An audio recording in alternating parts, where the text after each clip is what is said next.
परमेश्वर का वचन कहता है किसी भी चीज को देखकर मत डरना। जिन मिस्र को आज तुम देखते हो तुम फिर कभी देखने ना पाओगे।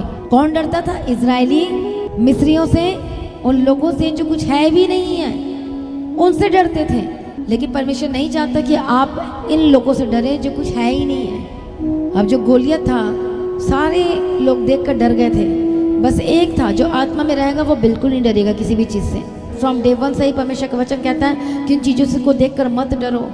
ये थोड़ी देर के लिए आपको डराने के लिए आई है, तो वो इसलिए डराने के लिए आई है कि अपने पोजीशन को छोड़ दो, परमेश्वर के जो स्थान में जो रखा उसको छोड़ दो, परमेश्वर की उपस्थिति को भूल जाओ, उस काम को भूल जाओ, उस सेवा को छोड़ दो।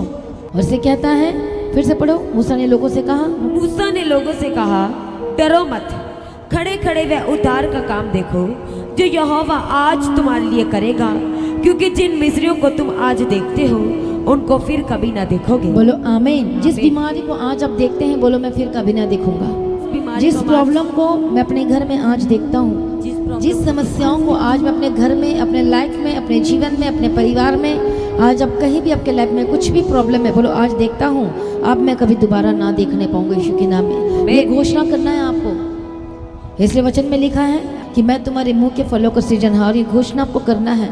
और से कहता है जो तुम बोलोगे विश्वास के साथ बोलोगे और मैं तुम्हारे लिए एग्जैक्टली करूंगा, कहता है। इसलिए कहता है कि यहोवा आप ही तुम्हारे लिए लड़ेगा, इसे तुम चुपचाप रहो। चुपचाप रहने का मतलब ये नहीं कि आप चुप करके किसी कोने में बैठ जाना है। चुपचाप रहने का मतलब ये है कि आपको किसी के साथ फाइट नहीं करना है, किसी के साथ लड़ाई नहीं करना, आर्ग्यू नहीं करना है, लेकिन आपको प्रार्थना में शैतान से फाइट करना है। हालेलुया। उसके तीर को बुझाना है प्रार्थना में, फास्टिंग में। जब इस तरह से आप लगातार करते हो तो आपकी प्रॉब्लम फिर नहीं दिखाई देने वाली यीशु के सामर्थ्य नाम में। हालेलुया। प्रभु यीशु मसीह की तारीफ हो। इसलिए मूसा इतने दावे के साथ कह रहा था और कोई नहीं कह पा रहा था, क्योंकि उनका भरोसा किस पर था? वो मिस्री को देखकर डर गए थे, इसलिए उनके मुंह से आवाज नहीं आ रही थी। इसलिए मूसा के मुंह से आवाज क्यों आ रही थी? क्योंकि मूसा ने परमेश्वर को गहराई के साथ जान लिया था, पहचान लिया था।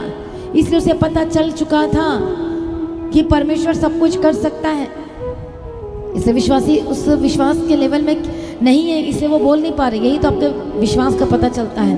इसलिए आपको विश्वास से कहना है कि अब मैं उन मिस्रियों को नहीं देखूंगा। हो सकता है कोई ऐसी प्रॉब्लम है, ऐसी लाइलाज बीमारी है, आपको दावे के साथ बोलना है। आपको ये नहीं बोलना कि नहीं ये नहीं जाने वाला, आपको बोलना नहीं ये जाएगी ही जाएगी। हालेलुया। और इसलिए कहता है डरो मत। फर्स्ट थिंग्स आपको यही कहता है कि मत डर, और 365 बार कहा है कि मत डर। विश्वासी को पहले ये समझ में आना होगा कि मुझे नहीं डरना है किसी भी चीज़ से।